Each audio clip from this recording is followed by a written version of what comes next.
Good morning, guys. Welcome to Fishful Thinker. I'm Chad LaChance. About 6 o'clock in the morning here in southwest Nebraska. It's early spring. We're going to take after some crappies and some white bass and possibly some walleyes and largemouth and who knows what else. We got the fly rod in hand. We're going to focus on that today, but maybe a spinning rod as well. So stay tuned, get comfortable. This should be fun. Fishful Thinker Television is brought to you by Sportsman's Warehouse, America's premier outfitter. Peterson Toyota and Toyota Trucks, moving forward. St. Croix Rod, best rods on earth. Berkeley, catch more fish. Abu Garcia, for life. Camp Chef, the way to cook outdoors. And Colorado Parks and Wildlife. This is St. Croix's new Mojo Bass fly rod that I'm fishing with right here. 7 feet 11 inch 8-weight. Fits in the rod locker assembled here in this boat, and is also legal for tournament use. So if you're a bass guy out there that or a fly guy that maybe wants to try some bass fishing, this is a great tool for it. It loads very easily. It's a relatively moderate speeded rod. It loads real easy. It's easy to throw, and the key is just it's a slow stroke. You can't get in a hurry with this rod. All right, guys, there you go. It's still early yet, as you can see. And I got the Mojo Bass working. We got a white bass right off the bat, and that's not terribly surprising in this lake. Anytime you got a little clouser minnow, you're gonna be in the hunt for anything. This is a custom tied clouser tied by Steven Schweitzer, a good friend of ours here at Fishful Thinker, and noted author of several books, and working on one right now about warm water stuff. And there's your little custom clouser, and there's my fat little white bass first thing in the morning, guys. And so this little clouser, all I'm doing is just letting it settle down, and real subtle little strips with it. And already we've just started fishing. The reason I'm throwing the 8-weight, some of you might wonder why I would be throwing such a big rod. It's because we could very easily encounter a wiper in here. And if we do encounter a wiper in here, we're gonna want all the rod we can get. All right. You know, it's the funny thing about catching white bass is they're kind of not terribly difficult to catch. Now that's an 8-weight, and that little fish has been in it pretty good. No, I caught a crappie this time. Look at this, guys. That's a nice crappie too. Clouser minnow strikes again. There's Steve's little custom clouser. A beautiful crappie first thing in this morning, and so we're gonna give him a kiss. We need all the luck we can get. We don't have any particular species in mind that we have to catch. We'd like to catch a variety of them, actually, if we can. And as with almost any kind of fishing we do, it becomes down to line watching. The crappie I caught strictly by watching that line. The line pulled and I set the hook. That's pretty straightforward. It's not so much about, you know, a bunch of crazy action on the fly and a big solid bite. It's just real subtle. And so when that line swims away, that's a good time to set the hook.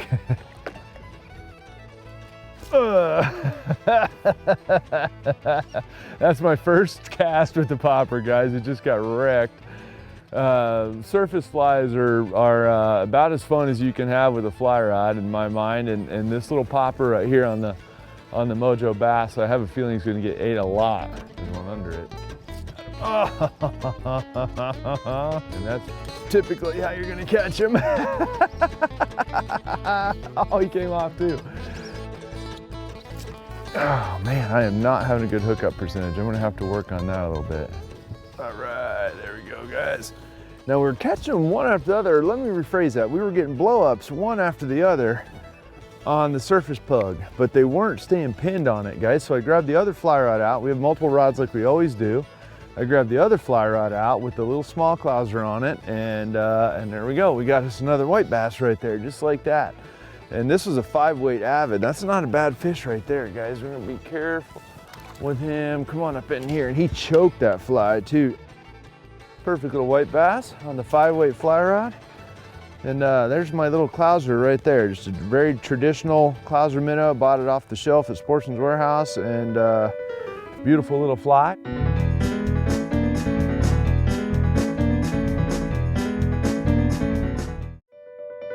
Fishful Thinker Television is brought to you by Ranger Boats, still building legends one at a time. Evinrude, spend more time on the water. Lawrence, find, navigate, dominate. The deal with little clousers, it's basically the gulp minnow of the fly world. It's the little minnow jig of the fly world that anybody could eat on any given day. It doesn't matter what kind of fish it is. If I get it in front of a crappie or a bluegill, he might eat it. If I get it in front of a largemouth, he'll eat it. A walleye will eat a clouser minnow. Almost everybody will eat a clouser minnow when it comes to fly fishing. It's about as universal as it comes. Got him. There we go. Easy there. It's funny, this is a rod probably more suited to catching little rainbows and stuff, and you get a white bass, they'll put a big old bend in it like that. Oh, here you go, dude. Come on over here. Then there he goes. He swallowed it as well. So I think I've got the right fly at this point. And just like that. Another one. So my fly leader and line setup is this. I got my little clouser. Let me dip him and get him where he's looking a little bit better there. That little clouser. And as we just showed you a second ago, it's a green over white clouser minnow with nice heavy eyes. I've got a little tippet and then a very short, like 4 foot long leader. The tippet is 1X. This is not particularly light tackle. I'm throwing it on a floating fly line so that when I strip it, the fly comes up, and then when you pause it, it sinks, and it's not really any different than fishing a jig in that regard. So the fly line floats, the leader slowly sinks down. As you strip it, the leader pops up, and that's how you catch them. It's not a horizontal retrieve so much as it's kind of a hybrid retrieve. It looks like I'm retrieving the fly straight to me, but what's really happening is it sinks, and when you strip it, it rises, and then it sinks, and then it rises, you know, and you just go back and forth through that retrieve, and that's how the clouser typically works for me. Now, if I was throwing this for walleyes, let's say, we do that some for walleyes on guide trips. There's one right there, right when I went to lift it. So he wanted it a little bit faster. Look at that, look how much bend that fish puts in there. I mean, that's a good bend for a 5-weight, guys. I ain't lying right there. That little avid's gonna get a workout before it's over with today.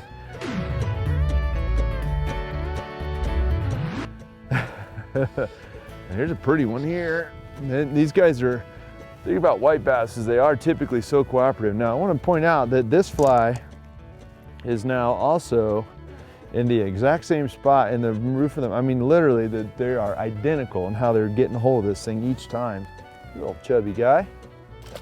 You could be throwing a couple other flies probably that would be good, but basically, for me, a clouser is about as consistent of a fly as you're gonna get. And so, white bass wipers, they'll all eat it. It wouldn't surprise me at all to catch a walleye or a catfish, but I know from a past experience here that there's a bunch of channel cats, blue cats, and flathead cats. And so those guys will get up here and take advantage of the shad spawn in the morning as well.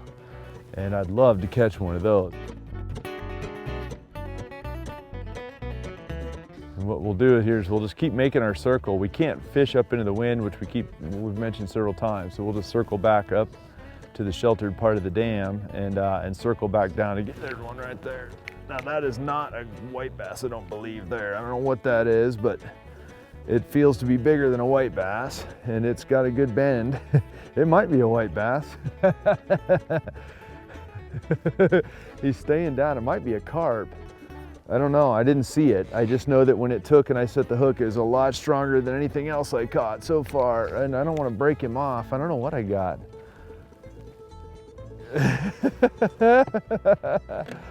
We should fly fish more often. Every time I fly fish, I'm like, I should do more of this, because we always end up having a good time. Of course, I only do it when conditions are good. I don't know what I got this time, but it's not a white bass. Pretty sure of that. Look at the bend in that 5-weight, whatever it is. What did I catch? I think I caught a catfish. We'll net this, whatever it is, because it's on a light tippet. What is it? Look at that bend, guys. I'll let you know when he comes up here. It's a catfish. Yep, I caught a big old channel cat on a fly rod. I bet you guys didn't see that coming this morning, did you? Come here, buddy. Come here, buddy. Come here, buddy. Oh, he's all wrapped in the line. Come here, buddy. Come here. Got him. Big old freight bill net. That's a cool catch on a fly rod. And you know, these guys get up here and take advantage of the shad spawn. These are the spines you got to look out for. If you're not familiar with catfish, listen how hard that thing is. That's a serious spine. We're gonna get this guy put back right now. How cool is that? Catfish on the fly rod. That's actually the first catfish that I've ever landed on a fly rod. Catfish are extremely durable fish, so that's a good sign. You don't have to worry so much about catfish as you would some other species, but that's pretty fun right there. So we're gonna go ahead and fire up the Evinrude, run back to the other end of the dam and start our drift all over again and see if we can catch an even bigger catfish on the fly rod.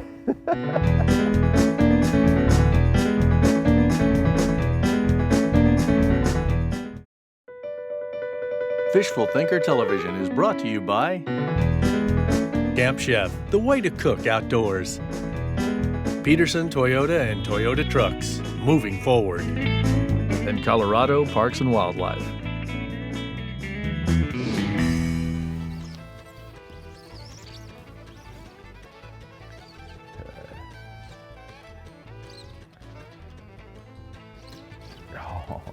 You can still see him right there. Right here, watch this one's gonna get motored. Got him. You can see him swirling around right there. And when you get a couple of them swirling around like that, and then you put that little clouser in front of them, you know you're gonna get a bite. Oh man. I think a fly rod is perfectly suited for fish like this, guys. I think it's absolutely perfectly suited. And the funny thing about it is I do more fly fishing in warm water than I do for trout or salt water than I do for trout. It's just a personal issue. I like fly fishing from the deck of the Big Ranger here because I get all kinds of room. Perfect little white bass, guys, on the fly rod. See you, buddy. Oh, that's good fun right here. And I can see that one. So I've got the Costa's sunrise lens on. It's a very, very bright lens. And notice I'm not having to really make any false casts. I've got my range, figured out. Pattern fishing 101, guys. Pattern fishing 101. Find your distance, find your retrieve. Set it down nice and gentle. Oh, geez. Got him. Oh, geez. Oh, geez. If my boat gets right up on the dam, there's one. I got that one. He motored it too. Got him.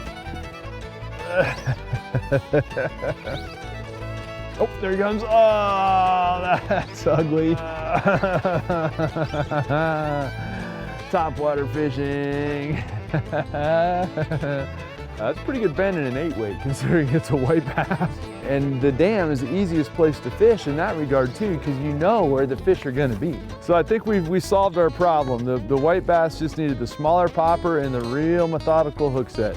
Put those two things together and it's been constant action now. I mean, that fly is gone. They're choking this little popper. About the time that fly gets where the leader's almost hanging straight down underneath the tip of the fly line, the fly line just takes off. Oh yeah, he got all of it. I watched the line swim away, hooked right in the top of the mouth. There's my little clouser, and there's my white bass. My little clouser's already tattered, guys. It's pretty early in the morning to already have my fly be tattered. When I throw it up on there, I get a hold of my fly line and then strip it a couple times quick to get it like it's darting from the rocks, and then I let it settle, and I get a little slower between each strip, and there, oh, you guys see that? You can see him pull it. You can see the line just take off right there. That's because yours truly is hosting a TV show instead of paying attention to what he's doing. No, but when that fly line swims off like that, that's your cue. Okay,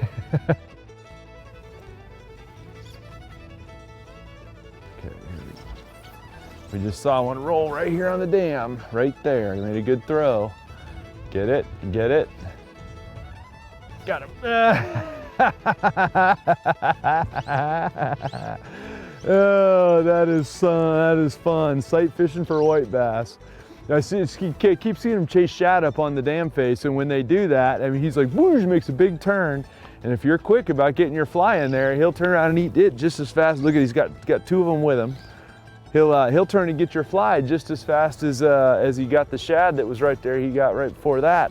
So this guy right here gave himself away. He He gave himself away in a big way. There's my little, look at that thing's tattered. I mean, it's got to be what, 7 in the morning at this point. Like, we hadn't been fishing for, I don't think we're 30 or 40 minutes in. What is this?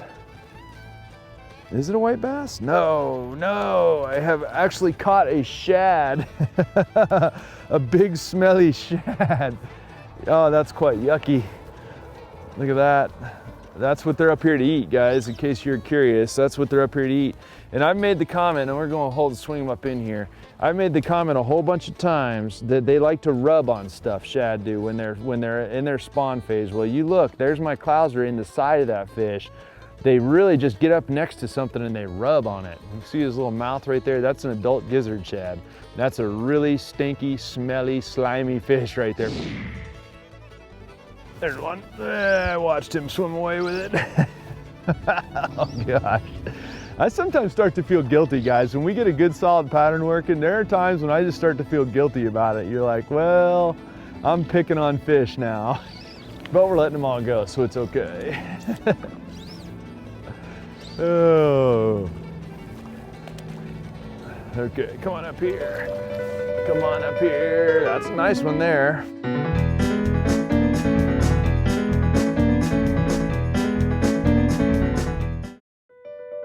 Fishful Thinker Television is brought to you by Sportsman's Warehouse, America's premier outfitter.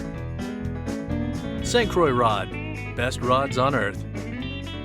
Camp Chef, the way to cook outdoors. Got that one. So that's I think my third cast with a little popper. You guys, we keep going back and forth just because we're out here just to have a good time. And I had a big white, hey, come back here. I had a big white surface popper on, and I had the big one on there as much as anything so I could see it and the camera could see it. Well, the problem was it was getting blasted constantly, but the fish weren't staying on there at all. So I put a little tiny popper on. Perfect little white bass. That little mouth is perfect for that little tiny popper. It's almost like a bluegill sized popper, but it's just the surface commotion that they're striking. It could be the variety of colors, it could be a lot of things, but the reality is, for the white bass, it's just surface activity. Anything that's running on the surface right here is a prime candidate to get eaten by a white bass. So 2 things needed to happen for me to get them to hook. First of all, I needed a little bit smaller fly, and second of all, I needed to wait a lot longer on the hook set. Not a little bit longer, a lot longer. What I'm doing with the popper is I'm pulling the slack with the stripping hand, and then I use the rod tip to actually pop the popper, and that's why the popper has that real sharp action. It's hard to just strip and give it a real sharp, crisp pop like you really want to make the thing really pop. So if you just control the slack with the stripping hand and use the rod to pop the popper, you can get a real good little pop on there and make the bait pop like that, and then you can just catch them one after the other after the other. Oh, that's awesome. That is fun right there, guys. That is fun. That is fun. Oh, and he swallowed that popper. Look at that. I think he wanted it. And I've waited. I've got my timing down on the hook set now. I've got the right fly. Open your mouth. There we go. I got the right fly. I've got the right retrieve. I've got my hook set timing down. Now it's just a matter of clicking them off, and this guy ate that popper. All right, guys, so we're gonna take a break from the fishing to show you yet another recipe that we really enjoy for dealing with fish that we've harvested. And this time I'm gonna make what amounts to a fish soup. It's fairly simple. It's fish and shrimp, and it's gonna be real straightforward. We're gonna prepare it here on the Camp Chef Pro 90 stove and with a Camp Chef Dutch oven right here as well. What I'm gonna do is get a little olive oil and butter in there, a pretty good amount of it. So we're gonna put some onions and then also about half of a bell pepper as well, a little bit of salt, and you got to have some black pepper in there. And we'll give these just 2-3 minutes to get cooked down. All right, it's a little bit drier than I wanted, so I'm going to add a tiny little bit more olive oil in there, and then I'm going to add about maybe 2 to 3 cloves of garlic. Now I'm going to add in a whole can of diced tomatoes, and we're going to put probably a full tablespoon of chili powder in there. And then the other thing I'm gonna add is a big dose of cumin. So that's been cooking over medium-high heat now for about 3 minutes, and most of the liquid's already cooked out of those tomatoes. We know that the garlic and onions already cooked down, so now I'm gonna add a whole bunch of vegetable stock right here. A little bit of parsley in there as well. We'll stir those in, and this will come up to a boil. We'll let it simmer for about, 3 to 5 minutes. All right, you can see that that's simmering pretty good. I don't want to cook it any harder than that, even with this much liquid in here. I'm cooking down the flavors and letting it all meld together and kind of giving it a flavor base. And I've got it sitting over here on somewhere between medium-high range. So this has been simmering now for, maybe 10, 12 minutes, something like that. It's cooked down, it's lost maybe a third of its liquid. So what I have right here is, this is big chunks of white bass. Both of these were previously frozen. If I'm gonna use a frozen fish, I like a recipe that adds moisture or something to it. I'm just gonna go ahead and push it into here, and it's only gonna take a couple of minutes. So we're gonna stir this shrimp and fish into here, put this lid on it, and let it sit on a low heat for about 5 minutes. Oh yeah, that's gonna be done in just a minute or two. And I'm purposely cooking it hard because it basically at this point just only needs to come up to temperature with the fish and shrimp. I'll take the lid off it and let it go. As soon as this fish will break when I poke it, then I'll know it's done. We're gonna call that our fish soup. It looks really good. We'll give it a taste here in just a minute, but here's the most important thing, guys. Any fish that's in your freezer would work really well for this. It's a very bold flavored dish, so what you know is if the fish is not perfect, that this is still an excellent way to use it. So these are white bass, could be striped bass or whatever you happen to have around in your freezer, crappies, bluegills, whatever you might have. So we appreciate you watching very much. Hopefully you'll get out and practice some selective harvest of your own, bring some fish home and cook them yourself. Check out all the Camp Chef stuff. You can do that on their website, and we'd appreciate that. The Pro 90 stove, the Dutch ovens, and all the other items you've seen, the pellet smokers and everything else you've seen on our show. We appreciate you guys watching very much. Tune in next week and we'll see what we're up to, see if we can teach you some new ways to catch some fish. Thanks a bunch, and we'll see you then. Time now for today's best catch, brought to you by Berkeley. I caught a big old channel cat on a fly rod. That's a cool catch on a fly rod. And you know, these guys get up here and take advantage of the shad spawn. That's actually the first catfish that I've ever landed on a fly rod. Berkeley, catch more fish. And also some really light tackle for some other. I just told the camera, oh, he came off.